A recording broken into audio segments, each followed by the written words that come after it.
8.1 question number 1 ক্ষেত্ৰত এতিয়া আমি 8.1 question number 1 টো কৰিম অনুশীলনী 8.1 কি কৈছে প্ৰশ্নত চাই লওঁ ত্ৰিভুজ ABC ৰ B কোণ সমকোণ আৰু AB 24 cm BC 7 cm হলে তলত দিয়াবিলাক উলিওৱা এই ক্ষেত্ৰত আমাক ছবিটো দিয়া নাই প্ৰশ্নত তো আমি নিজে ছবিটো বনাব লাগিব আমাক কৈছে যে B কোণটো সমকোণ এতিয়া যেটো আমি লম্ব বাহু আঁকো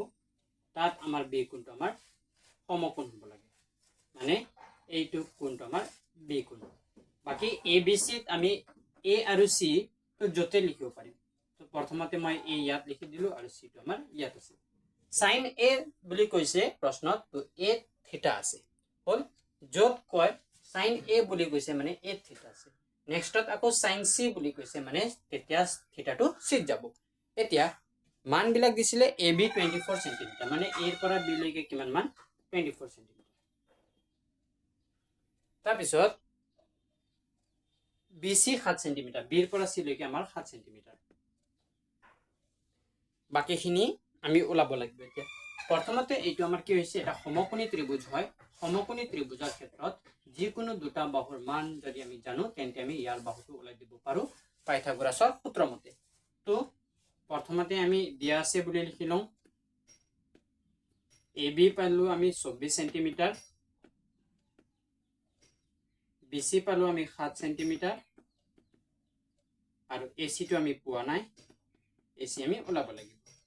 তো পাইথাগোৰাছৰ সূত্ৰ মতে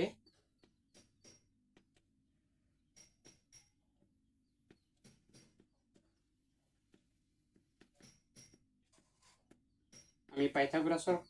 সূত্ৰ মতে আমি কি গম পাওঁ যে পাইথাগোৰাছে কৈছিলে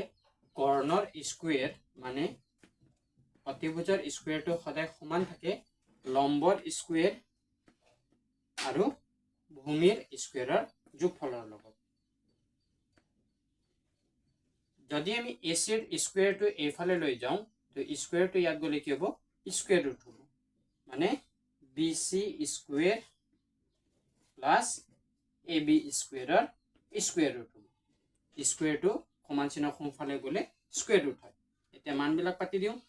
BC মানে আমি কিমান পাইছিলো 7 তো 7 ৰ স্কয়াৰ আৰু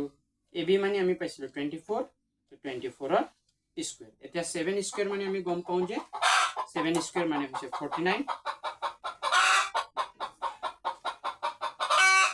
আৰু 24 স্কয়াৰ মানে হৈছে আমাৰ 576 এই দুটা যেতিয়া আমি যোগ কৰো মই এটা সাইডত লিখি দিছো এই দুটা যেতিয়া আমাৰ যোগ কৰো তেতিয়া আমাৰ হ'ব কিমান 625 হল আৰু 625 ৰ বৰ্গমূলটো আমি গম পাওঁ কিমান 25 হৈছে এইটো হল আমাৰ AC বাহুৰ মাপ পালো আমি কিমান 25 cm এতিয়া প্ৰশ্নত কৈছিলে আমাৰ কি sin প্ৰথমত কৈছিলে আমাক sin তো আমি sin এৰ ক্ষেত্ৰত কি গম পাইছিলো থিটা যেতিয়া তলত থাকে লম্ব বাহু হল এইটো ভূমি বাহু হল AB আৰু কৰ্ণ বাহু হল AC sin এৰ ক্ষেত্ৰত কি আছিল লম্ব বাই কৰ্ণ P বাই H তো P মানে আমি পালো BC যেটো লম্ব আৰু H মানে আমি পালো কিমান AC এতিয়া মান বিলাক আমি পাতি পাওঁ BC মানে পালো 7 আৰু AC মানে পাইছো আমি 25 এইটো হল sin এৰ মান তাৰ পিছত নেক্সটত কৈছিলে আমাৰ cos A sin এৰ পিছত কি কৈছিলে cos A cos A cos এৰ ক্ষেত্ৰত কি পাইছিলো আমি B by H curly brown hair B মানে হৈছে যেহেতু থিটা তলত আছে B মানে AB আৰু H মানে AC AB by AC AB hall 24 AC হল 25 পিছে sin A আৰু cos A এতিয়া ঠাইটো নাই তো মই আগৰটো অলপ এটো কাটি দিও তোমালোকে যদি লিখিছিলা লিখি যদি গৈছিলা তেন্তে ভাল যদি লিখা নাই যদি ভিডিওটো স্কিপ কৰি দিবা তাৰপিছত শেষৰ পৰাও চাব পাৰিবা তো দুইত আমাৰ কি কৰিছে sin C আৰু cos C তো sin C সি এই ক্ষেত্ৰত থিটাটো আছে আমাৰ ওপৰত যেতিয়া থিটাটো আমাৰ ওপৰত থাকে তেতিয়া আমাৰ কি হ'ব লম্ব হ'ব ভূমি আৰু ভূমি লম্ব হ'ব ভূমি আৰু যেটো ভূমি হৈ আছিল সেইটো আমাৰ লম্ব হ'ব sin c ক্ষেত্ৰত এইটো হৈছে আমাৰ p লম্বটো হ'ব ভূমি ভূমিটো হ'ব আমাৰ লম্ব তো p বুলি কওঁতে এবাৰ আমি কি লিখিম ab